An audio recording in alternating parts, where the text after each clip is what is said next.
My name is Emily Carter. For years, I truly believed I was living the life every woman dreams of: a caring husband, a beautiful home in Denver's peaceful suburbs, and plans for a family we both promised to build together.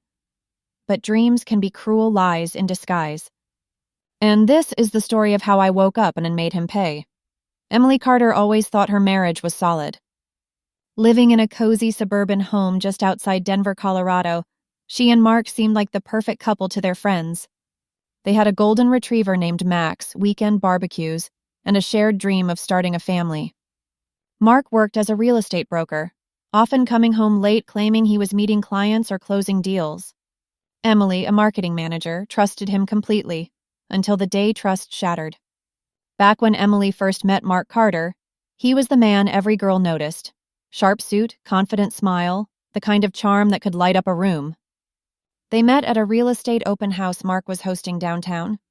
Emily had only tagged along with a friend who was looking to buy her first condo. But Mark seemed far more interested in Emily than any potential buyer. Their first conversation lasted hours. Mark made her laugh with stories of awkward house showings and his dreams of owning a cabin in the mountains someday. Emily, still healing from a bad college breakup, found his warm attention almost magical. 6 months later, Mark proposed on a snowy December evening under the Christmas lights at Union Station. He got down on one knee with a vintage diamond ring he claimed had belonged to his grandmother. Emily never questioned that. She wanted to believe his every word. 5 years into their marriage, Emily's friends often told her how lucky she was. Mark sent her flowers at work for no reason. They adopted Max, their golden retriever, who slept curled up at their feet every night.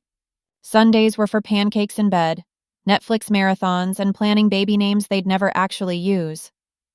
Sometimes, though, small cracks showed.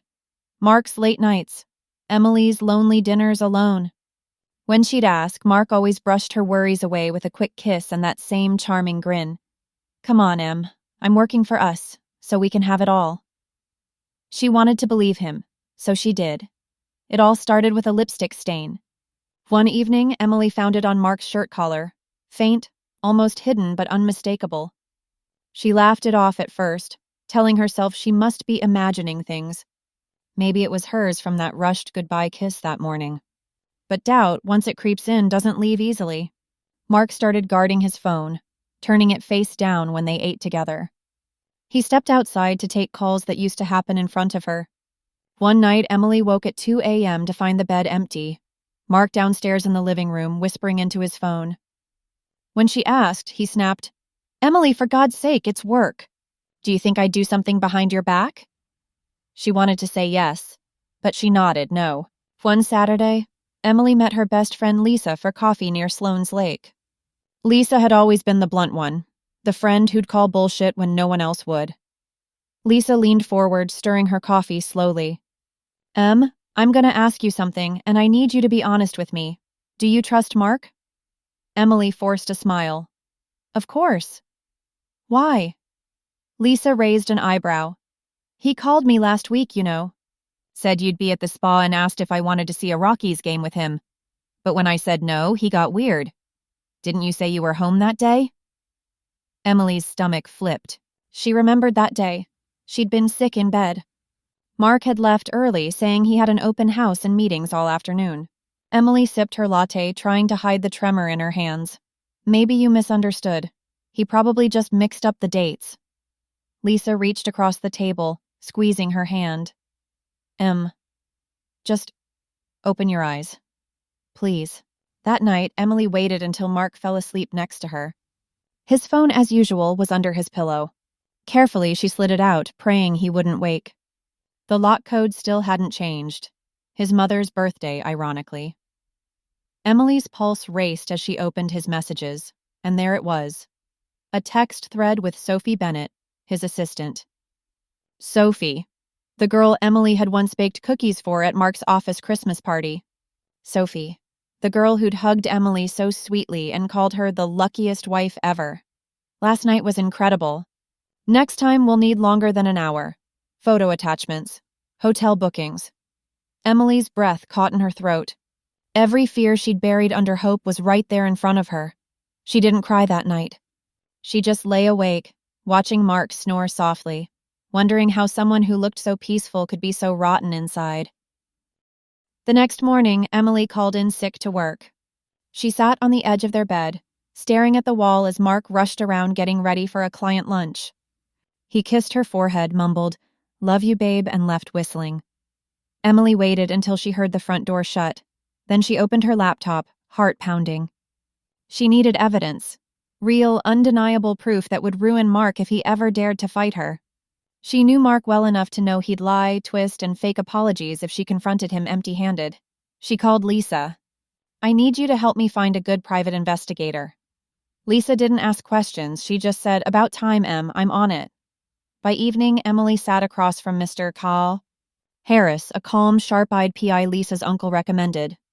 In his tiny downtown office, Emily poured her heart out. The late nights, the hidden calls, Sophie. Mr. Harris nodded, scribbling notes. "You're doing the right thing, Mrs. Carter. Give me 2 weeks. I'll get you everything you need and more." Emily forced a smile. "Thank you. And please, call me Emily." Mrs. Carter won't last much longer. In the days that followed, Emily transformed herself into an actress in her own life. When Mark came home late, she welcomed him with wine and kisses, biting down her disgust. She laughed at his lame excuses, pretended to believe every word. Inside, she was ice. At night, she lay awake, replaying Mark's lies over and over, imagining Sophie's smug smile. She planned how to break them both, quietly, completely. 2 weeks later, Mr. Harris handed her a thick envelope. Hotel receipts, photos of Mark and Sophie holding hands, kissing in parking lots, phone records showing calls at 2 a.m. One photo showed Mark buying Sophie a necklace, the same necklace Sophie had once shown off to Emily at an office event, calling it a little treat I got myself. Emily felt no tears, just a steady, growing fire in her chest. The next day, Emily sat in a corner office downtown, across from Margaret Bloom, a tough-as-nails divorce attorney Lisa had found for her. Margaret flipped through the file, eyes sharp behind silver-rimmed glasses. "This is solid," Margaret said, tapping the evidence. "With these, he can't wiggle out of anything. He'll pay, Emily. Financially, publicly, we can make him bleed." Emily exhaled. "I don't just want the money. I want everyone to know what he did." Margaret's lips curled into a grin. "We can do that too." Emily picked Mark's birthday for her grand finale. Poetic, humiliating, impossible to escape. She booked their house for a big party. Mark, of course, beamed at her sweetness for throwing it all together. He didn't know she'd planned every second. She invited Mark's parents, their closest friends, even Sophie, who giggled awkwardly when Emily hugged her hello at the door. All evening, Emily played the perfect wife.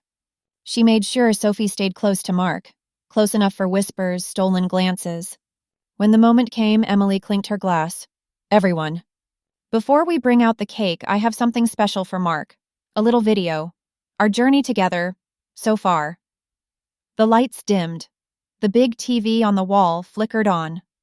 At first, the screen showed sweet pictures. Their wedding, Max as a puppy, a vacation selfie. Mark wrapped an arm around Sophie's waist as they watched. Emily's eyes glinted cold. Then the next slide appeared. A text message. "Last night was incredible. Love you. Sophie." Gasps rippled through the room. Next, grainy photos. Mark kissing Sophie in a hotel hallway. Mark and Sophie holding hands in a parking garage. A final clip. Mark's voicemail. Loud and clear for every guest to hear. Emily has no idea. She's so naive. "I'll tell her when I'm ready." Mark's arm dropped from Sophie's waist. Sophie's face drained of color. Mark stumbled forward, mouth open. The room was silent but for the crackling audio of his own betrayal. Emily stepped beside the TV, calm and composed. "Happy birthday, Mark. I hope she was worth it." No one clapped.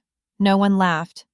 Guests looked at their feet, uncomfortable, murmuring excuses as they left. Sophie grabbed her purse and fled, tears streaking her makeup. Mark tried to follow her, but Emily blocked his path. "Don't bother. She's as screwed as you are." Emily didn't sleep at home that night. She stayed with Lisa, sipping wine in her friend's tiny apartment, staring at the ceiling. At dawn, Mark's desperate text came in. "I'm sorry, it meant nothing. Let's talk." She blocked his number without reading another word. By noon, Mark was served divorce papers in his now empty house. Emily's lawyer filed for everything: the house, half his assets, spousal support, and with the evidence, Mark knew he'd lose. Mark's reputation took the final hit. Clients left. His real estate firm quietly pushed him out to save face. Sophie quit her job and vanished from social media. Months later, Emily signed the final divorce papers sitting across from Margaret, who raised a glass of champagne to her. "To freedom," Margaret said, "and to never wasting tears on liars again." Emily smiled. "To freedom."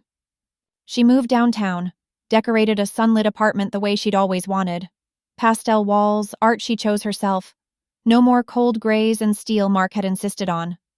She took Max on long walks in City Park, made new friends, rediscovered her own laughter. Sometimes, when she passed a hotel, she'd feel a flicker of the old anger. But it passed, replaced by the simple truth.